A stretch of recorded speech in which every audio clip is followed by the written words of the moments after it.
Football বিশ্বের সবচেয়ে বড় মঞ্চে ইতিহাস লিখল স্পেন। অতিরিক্ত সময়ের নাটকীয় লড়াইয়ে আর্জেন্টিনাকে 1-0 গোলে হারিয়ে 2026 ফিফা বিশ্বকাপ জিতেছে লা রোজা। আর এই জয়ের মধ্য দিয়ে শেষ হয়ে গেল লিওনেল মেসির আরেকটি বিশ্বকাপ জয়ের স্বপ্ন। নিউ জার্সির মেটলাইফ স্টেডিয়ামে হাজারো দর্শকের সামনে ফেরান তোরেসের 106 মিনিটের গোল এনে দেয় স্পেনের দ্বিতীয় বিশ্বকাপ শিরোপা।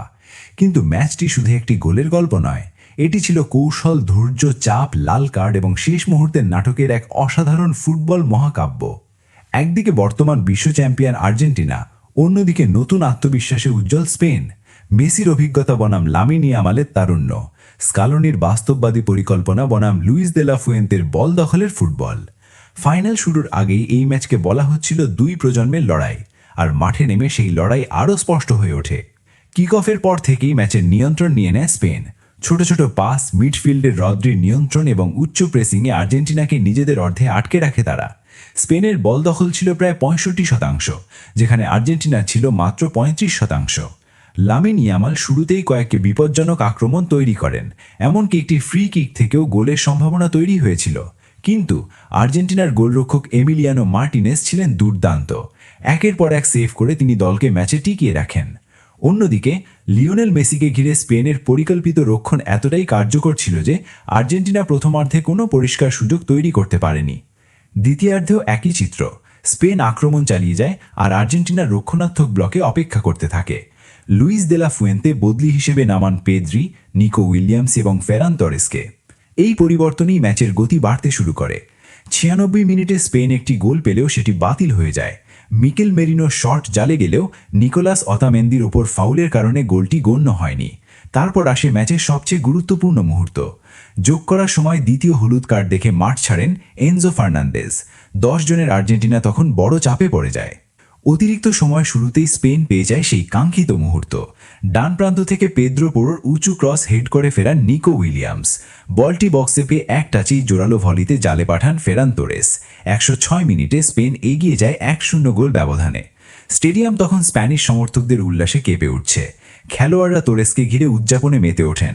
আর্জেন্টিনা শেষ মুহূর্ত পর্যন্ত সমতা ফেরানোর চেষ্টা করলেও স্পেনের রক্ষণ আর ভাঙতে পারেনি। এই ম্যাচে স্পেনের আধিপত্য ছিল পরিসংখ্যানেও স্পষ্ট। বল দখল স্পেন 65%, আর্জেন্টিনা 35%। শট স্পেন 20টি, আর্জেন্টিনা মাত্র 2টি। টার্গেটে শট স্পেন 12টি, আর্জেন্টিনা কোনো শটই টার্গেটে রাখতে পারেনি। রদ্রি মিডফিল্ড থেকে পুরো খেলা ছন্দ নিয়ন্ত্রণ করেন। স্পেনের প্রেসিং আর্জেন্টিনাকে লং বল খেলতে বাধ্য করে। অন্যদিকে স্কালোনির দল গভীর রক্ষণাত্মক ব্লকে খেললেও 10 জন হয়ে যাওয়ার পর সেই পরিকল্পনা ভেঙে পড়ে। দে লা ফুয়েন্তের বদলি খেলোয়াড় নামানোর সিদ্ধান্তই শেষ পর্যন্ত ম্যাচের পার্থক্য করে দেয়। নিকো উইলিয়ামস অ্যাসিস্ট করেন আর ফেরান তোরেস করেন জয়সূচক গোল। ম্যাচের নায়ক ফেরান তোরেস, তবে পুরো টুর্নামেন্টে স্পেনের সাফল্যের অন্যতম ভিত্তি ছিলেন অধিনায়ক রদ্রি। উনাই সিমন গোল হজম না করে টুর্নামেন্টের সেরা গোলরক্ষক হিসেবে গোল্ডেন গ্লাভ জেতেন। আর্জেন্টিনার হয়ে সবচেয়ে উজ্জ্বল ছিলেন গোলরক্ষক এমিলিয়ানো মার্টিনেজ। তার অসাধারণ সেভ না থাকলে নির্ধারিত সময়ই ম্যাচ শেষ হয়ে যেতে পারত। ম্যাচ শেষে লুইস দে লা ফুয়েন্তে বলেন, এই দল বিশ্বের সেরা দলগুলোর বিপক্ষে খেলেও নিজেদের সেরা প্রমাণ করেছে। অন্যদিকে লিওনেল স্কালোনি পরাজয় মেনে নিয়ে নিজন খেলোয়াড়দের লড়াইয়ের প্রশংসা করেন এবং মেসির অবদানকে অসাধারণ বলে উল্লেখ করেন। এই ফাইনাল শুধু একটি শিরোপা নির্ধারণ করেনি, এটি ছিল এক যুগের সমাপ্তি এবং আরেক যুগের সূচনার প্রতীক।